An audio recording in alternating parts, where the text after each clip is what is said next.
Okay, let's keep going.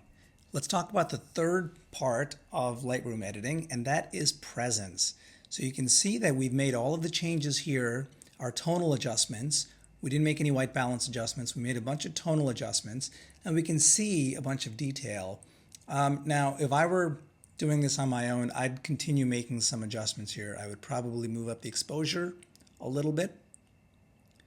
I would probably add some contrast because especially right here, I'm losing contrast. And what contrast is the definition between your dark and your bright pixels. How clear is that? And so when you add contrast, you're adding more definition between the darks and the brights. And so you can see when I move that, you can see the darks get quite dark. The foliage gets pretty dark against the brighter background behind it. This is way too much contrast, right? So typically I will add just a little bit of contrast, and I'll recognize that it does make some of the parts of my scene dark, and so I'll pull up the shadows to offset. All right, now let's talk about presence. All three of these, texture, clarity, and dehaze, essentially are contrast tools. What's the difference between these three tools and contrast? Well, contrast, this slider here, is a global adjustment. It is going to apply across the entire image, whereas texture, clarity, and dehaze are more of finesse tools. They tend to for example, texture is going to work on the brighter parts of the image, not as much on your darker parts of the image. I can zoom in here by single clicking, and I'm looking at the San Remo buildings, and you'll notice as I increase the texture, it essentially makes the buildings much sharper. It's actually too sharp. And I'm going to pause here for a second and mention that every one of these tools has a purpose. Use the right tool for the right purpose. If you're looking to soften an image, for example, you should be using these tools right here: texture, clarity, dehaze, and contrast if you need it, right? There are other tools like adding noise or reducing noise, denoising. I saw a comment on social media recently where someone was asking about how to soften an image, and the response was, from an experienced photographer no less, was use the denoise tool in Lightroom to soften the image. That's a big fat no. Can you do it? Of course you can. But look, you can also cut an apple with a chainsaw. It'll do it, but it's messy and it's not the tool intended for the job. Use the right tool for the job. Just like you wouldn't use a chainsaw, you would use a paring knife or a chef's knife for the apple.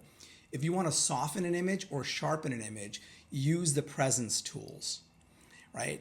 And then your denoising tools are just like up here with temperature and tint. Tint offsets your changes to temperature. In the same way, every one of these changes that you make is going to possibly add some noise into the image. You then use the denoise tool to offset, to correct. Don't jump to the denoise tool to soften your image as your first point of image correction. Use your presence tools. So in this particular case, I actually want to increase my texture just a little bit to sharpen the definition, the contrast between the building and the sky. Now, if you notice, a contrast essentially does the same thing, but actually it works in a slightly different part of the luminosity palette. And then finally, I want to zoom out here to show you what dehaze does. Dehaze adds contrast in the lightest parts of your image, right? So if you think about, for example, you're taking a landscape of a vista, there's mountains in the background, there's clouds in the background.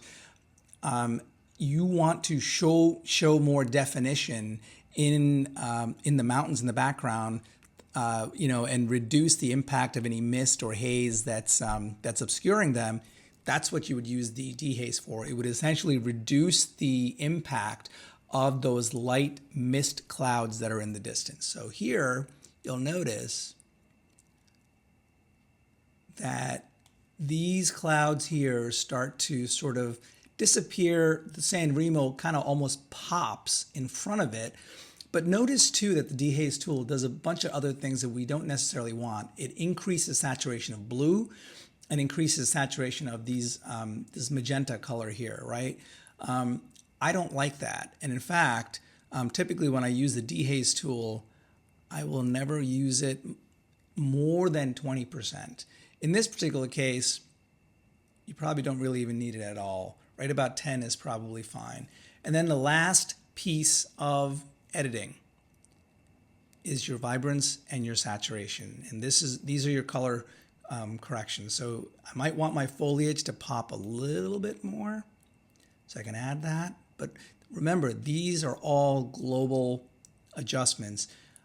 Just because I want my foliage to increase in green doesn't mean that all of these other things aren't also going to increase. Be very, very, very sparing in using these global adjustments. In a future tutorial, I'll talk about how to mask and make selective adjustments either in Lightroom or in Photoshop. So we'll cover that in the future.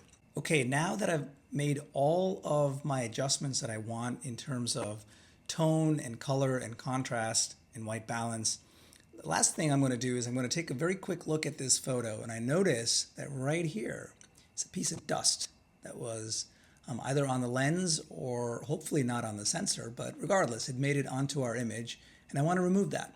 So I'm going to come over here to the healing tool, and then come over to here, and I'm going to change the size of my tool. If I click on the left bracket, it makes the tool smaller.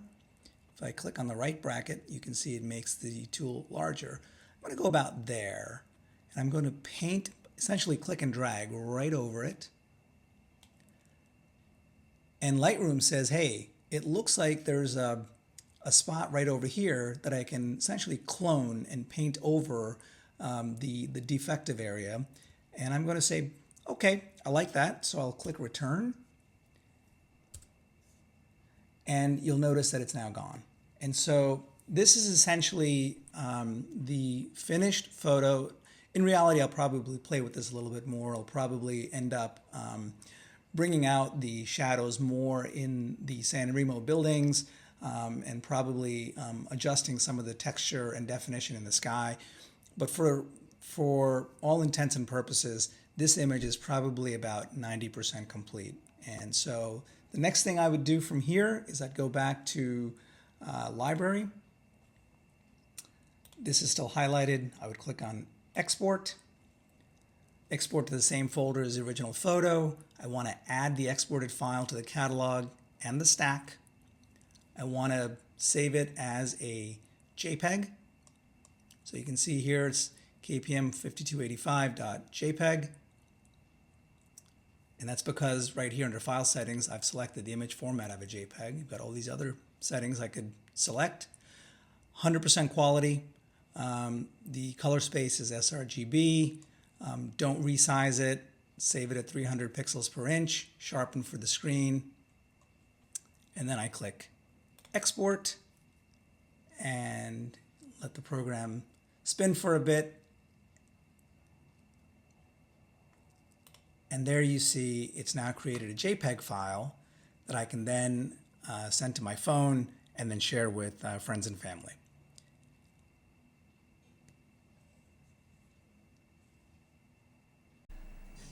Guys, I hope you enjoyed this episode of Lightroom Workflow and Editing. If you did, I'd appreciate a great big thumbs up down below. And if you really liked it, I hope you will think about subscribing to my YouTube channel down below. Until then, see you next time.